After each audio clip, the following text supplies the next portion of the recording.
शिखरं उत्कर्षाची तुम्ही गाठत राहावी, कधी वळून पाहता आमची शुभेच्छा स्मरावी. तुमच्या इच्छा आकांक्षा पूर्ण व्हाव्यात, तुमच्या जीवनात सर्व काही मनासारखं घडावं. तुम्हाला वाढदिवसाच्या कोटी कोटी शुभेच्छा.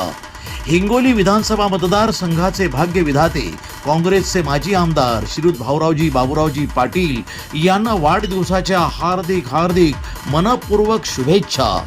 शुभेच्छुक आणि हितचिंतक विद्याशक्ती प्रसारक मंडळ कोळसा संस्थेचे अध्यक्ष तथा काँग्रेस तालुका अध्यक्ष श्रीयुत भास्करराव रामरावजी बेंगावल साहेब.